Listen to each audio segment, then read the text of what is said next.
to stick with your girl, and I'm so happy because soul relations isn't about finding yourself. Life is about creating yourself. Hey guys, and welcome back to my channel. You're watching on Simone with your girl Simone. If you're new, make sure you hit that subscribe button and that notification bell so you are notified when I post new videos. If you're returning, hey girl. In today's video, we are going to discuss what I've learned in my 29 years here on the planet, because this year, 2022, my angel number is 222, and I was born on 12/22/1992. Anyways, we will be discussing what I've learned in these 29 years of life before I hit year 30. As y'all know, my Mondays are, mental check-ins, blah, blah, blah, what's going on in my brain. So, I'm actually excited to turn 30, but in, the spirit of the new year and reflecting on things we learned last year and what we want to bring into the current year, I decided to reflect on what it is that I've learned. So yeah, stay tuned. Make sure you give this video a thumbs up and sit back, get you a little drinky drink, and, vibe out with your girl. Okay, so let's go ahead and jump into what I've learned in these 29 years. I just made a little listy list, and I'm going to just read off that list while I am doing my hair. Okay, so number one is, and this is not in any particular order or anything. I'm just reading off the paper the way that I wrote it. Well, the first couple ones kind of are, but you're not an adult at 20. Like, we're gonna start at 20 because that is the beginning of your 20s. You are not an adult at 20. Like, we may feel grown because we are out the house, honey. And for those of you who went to college or if you went to college or you did any type of college, you went to college or university, you are not grown at 20. Like, you still need your parents, so do not be disrespectful. Do not burn bridges. If you already have those good relationships with your family or your parents, don't burn those bridges thinking you are bigger than your britches. At 21, drink responsibly. I can, hands to the Bible, say I've never been wasted, drunk, thrown up in a trash can. I mean, to some of y'all, that's like, that's not fun. Like, you haven't lived. For me, I know my limitations. When I smoked weed for the first time, I knew that I would never get as high as I was the first time I smoked. So, like, occasionally, yes, avid smoker, no. Like, you're never going to get the same kind of contact high, or not even contact high, the same type of high you got the first time. So, for me, drinking is a social thing, not a necessity, so to speak. Focus on finding what you love to do. A lot of people that I went to college with, along with myself, we are not in the fields in which we majored in.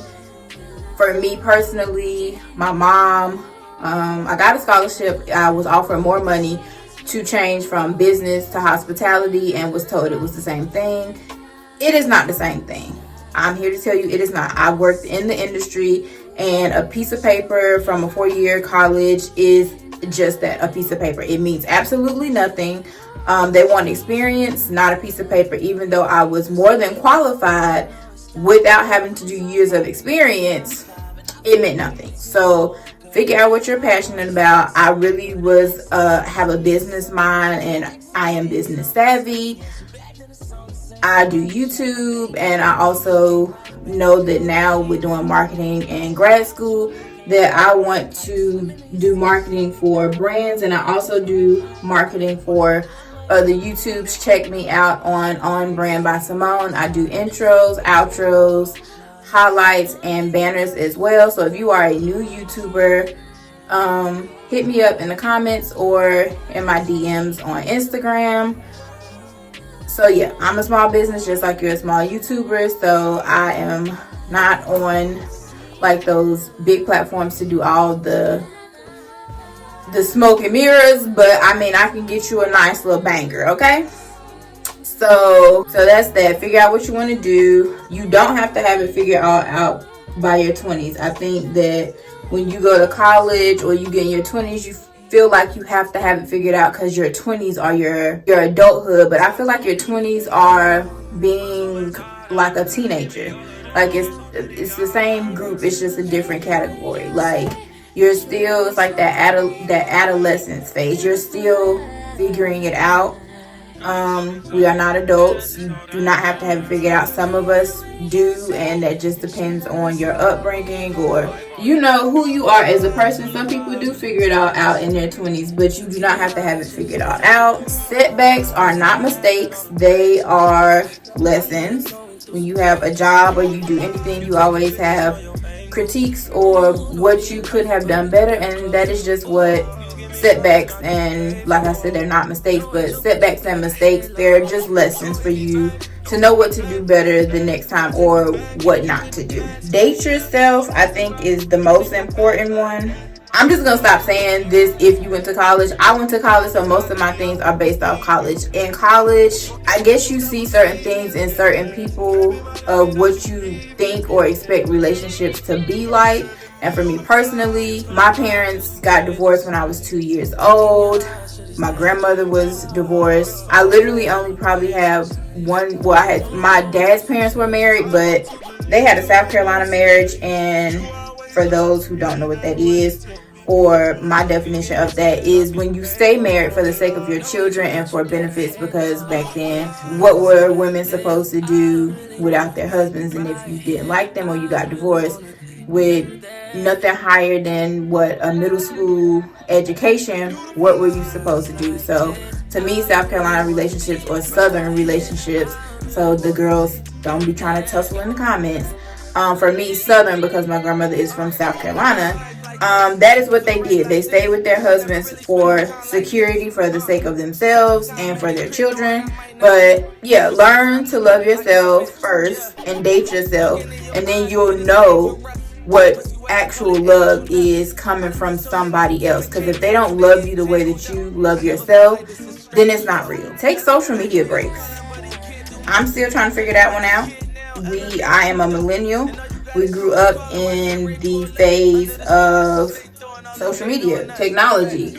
So I am constantly on apps looking at everything above the sun. You can find anything and everything on social media now. But sometimes it's good to take a break because mentally it is taxing when you constantly look at your life and what people portray their lives to look like, and you think, oh, this person is doing better than me. It makes you depressed. And taking breaks, take friend breaks. I am not one of those people who can say that I still have the same friend from elementary school or middle school. I am friends with people still from like those phases of life in some sort, but I am not still best friends with my best friend who I had in elementary school. And I didn't have a best friend. My cousin was my best friend in middle school, and then in high school, we are now cordial, but I didn't meet my true best friend. I guess, like you guys say, like you have your heart flame for love or whatever.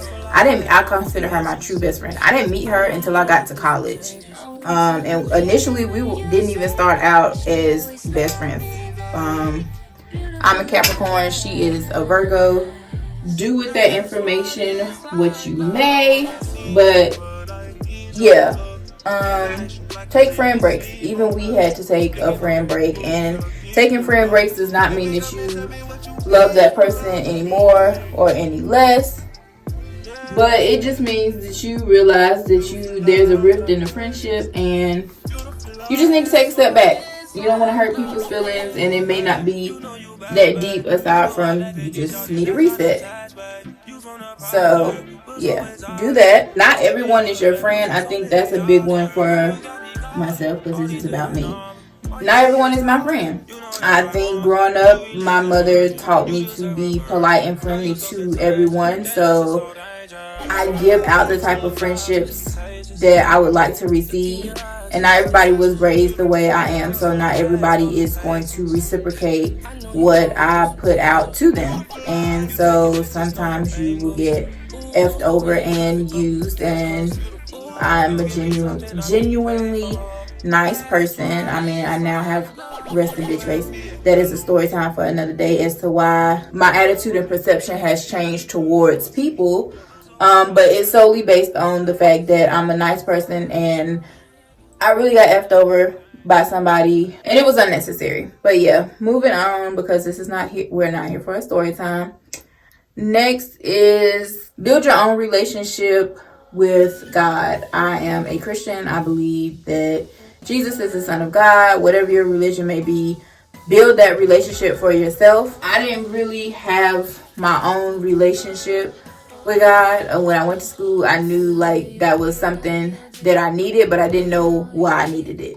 Like, I honestly, after I was of the world, as the church people would say, and lived my life and started realizing I just didn't feel right, things weren't going right, that I start realizing when I start going back to church and when I start reading my Bible and, you know, listening to different motivational things, that I wasn't as depressed, I wasn't sad, and things start going right for me. So build your own relationship within your own faith. You need different friend groups. I thought that I just needed a best friend and like people that truly support, but sometimes you need going out friends. Like your best friend is not your twin, like, and even twins differ in different ways, but you need different friends to do different things with. Like, you know, the little meme and be like, I don't do hood rat shit with my hood rat friends. Like, you need hood rat friends, you always need a good hood rat friend, period. Like, in case you get into something, you always need somebody who don't have a care in the world for their life, and they will handle stuff that needs to get handled. You always need that kind of friend. That's not the best example, but I'm just saying, like, you need friends who, like for me, I have YouTube friends now. You can't talk about YouTube stuff with somebody that's a baker. Like, they don't correlate. Like, and not all your circles have to like each other. Not all your circles, because they're your friend, do you have to make it a everybody thing. For my strong people who are independent and don't like to ask for help, which would be me, it is okay to ask for help. You do not have to be strong all the time. I don't think it was until I had a child that I completely broke down, shut down, and everything else, because I was so used to being strong for everybody else that really took a toll on me, mentally and physically, that I didn't even know, I guess, how to read the signs that I even needed help. I'm not even gonna say until it was too late, because it wasn't too late. Nothing dramatic happened or anything. It's just, I think I finally came to a point mentally where I was like, I can't hold on to all of this by myself.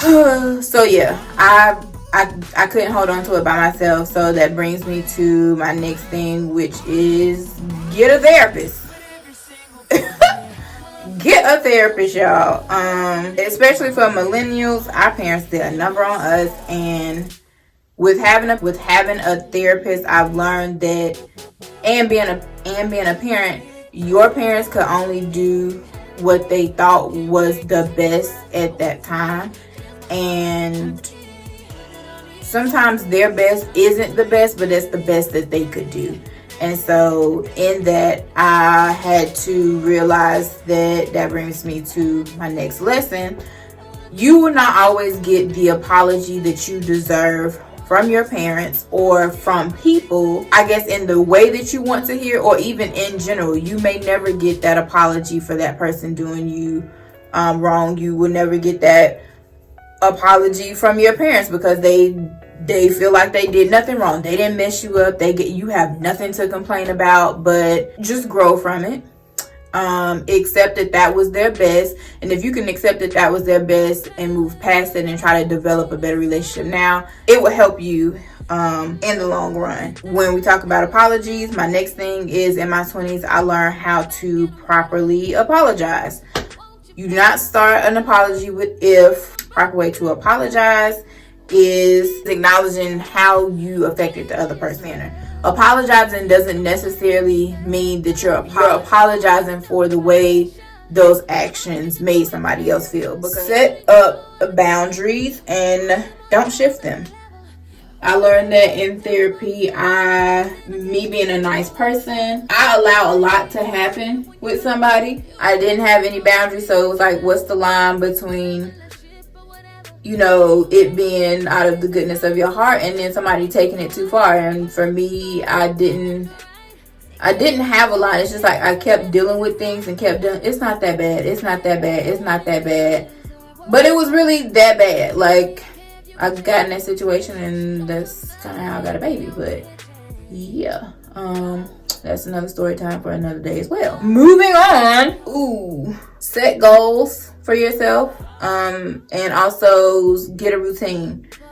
When you set goals, start small. Set daily goals for yourself, and then set weekly goals and monthly goals, so that when you are asked, I guess in interviews, I know they used to ask it, but when you're asked, where do you see yourself in 5 years or 10 years, that question isn't so scary, because if you set monthly, weekly, and daily goals for yourself, you're slowly accomplishing something. Very much something. If you set daily goals, that daily goal accounts for what your weekly goal is. The weeklies account for your monthlies. Your monthly accounts for yearly, and your yearly goals accumulate till you figure out what is it exactly that you're reaching for or trying to obtain. I guess the twofer is having a child in your 20s helps you realize your faults and also develops you, I guess, because you're not a true adult in your 20s, but having a child makes you become an adult faster. So yeah, having a child shaped me into being a better adult, and it pushed me. Also, having a child, and start a hobby for fun and start one that brings you residual income. I feel like you need more than one stream of income, and when you go to college and you get out of college, they're coming after you for those student loans. So it's best to start something, especially in college.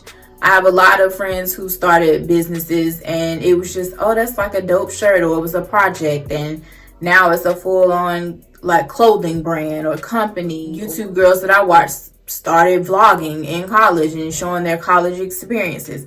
Kind of wish I had done that, but I at the time thought my life is boring. I still think my life is boring because I'm an introvert. I don't really do much.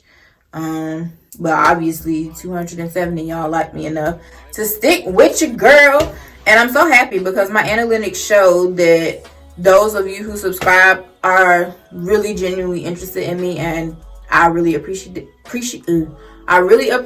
that. So thank you so much for banging with your girl. Like, y'all are truly my girls for real. Like, y'all get it. The girls that get it, and the girls that don't. And we don't need the girls who don't. And that's just that on that.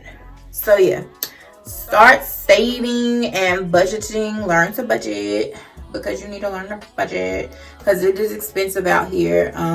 Once I had my daughter or got pregnant, I moved back home, and I live in North Carolina, baby. When I lived in Virginia, my rent for a 1-bedroom was $735 a month, and that was with water included, and I only had to pay electricity, and that was separate.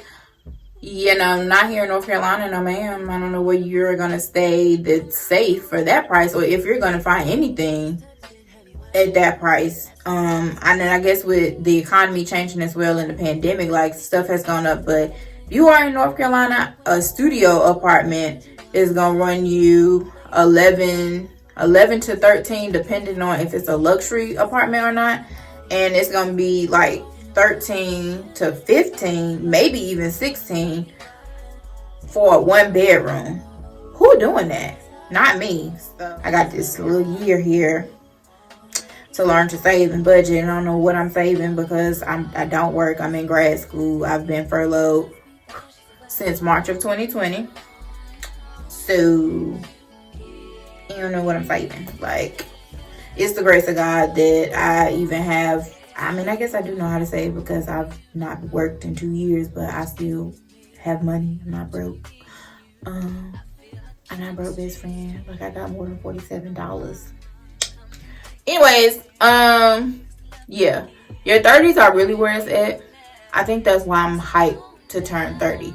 You make so many mistakes that are lessons in your 20s that when you get to your 30s, you learn to decipher the real from the fake. You are more intentional about your actions and what you want out of life, and you don't waste your time on frivolous things or people. So yeah, I'm really excited for my 30s. Don't play with your girl because yeah, she knows what she wants. I'm coming for the 30s hard. And when I say hard, I mean hard. Oh, you're in charge of your life now in your 20s. By this time, you like 25. Once you get out of college, like, you got like a gap of good 1.5 years, but you are now in charge of your life. If you have moved out on your own and you have a big people job, schedule them yearly checkups. You need a dentist appointment, a doctor's appointment. For women, you need to schedule your yearly pap smears. You need to find an OBGYN. You also need to find a primary care doctor. Going to urgent care once a year is not it, unless that is all that you can afford. In that case, that is fine. But if you have a great job that provides you with benefits and insurance, go ahead and get you a primary care physician, please. Ooh. Okay, I guess we need to redo this because it's messing up the aesthetic. It's not crimping the way it's supposed to crimp. Ugh. Okay. Damn it. I thought we was done. Well, we're done with this list. Lastly, make sure that you are, I guess I should have started with this one because, anyways, for me, I know I didn't start, having intercourse, sexual relations until I was in my 20s. Well, I was actually 20. But make sure you're ready for sex for yourself and not for somebody else. I didn't let guys pressure me into saying, this person is doing it, so you should do it too. I had friends in high school that were having sex, but I wasn't pressed to have sex. I ain't want no baby, so I wasn't out here pop blocking and dropping it, being hot like a little Caesar's pizza, because I ain't want no little pepperoni following me around. Yeah, no. So I waited until I felt ready to let my free code flag fly, and then we got it cracking. But also take precautions. Use protection.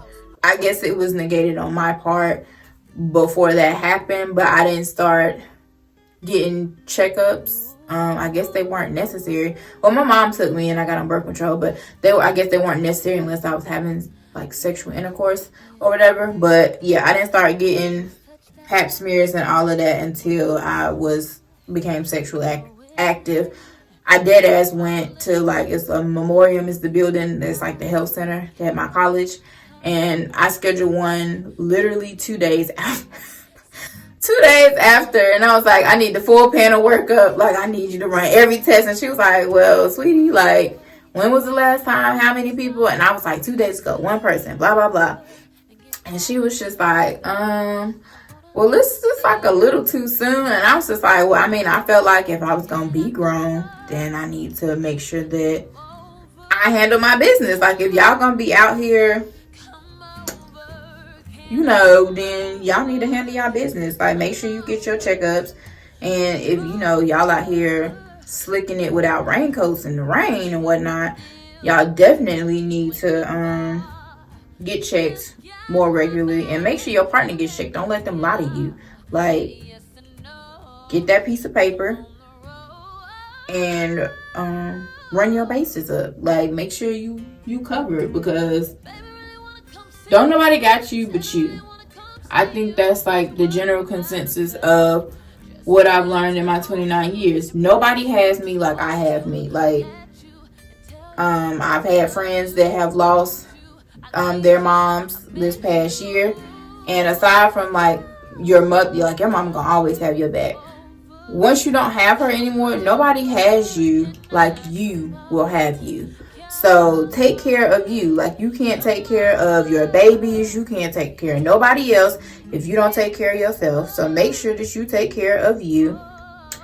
And yeah, that is what I have learned. That's what I've learned in my 29 years of life. And I really hope you enjoyed this, what was supposed to be a short 5-minute video, and it's probably like really long, but yeah. So until next time, stay blessed, stay true, stay you.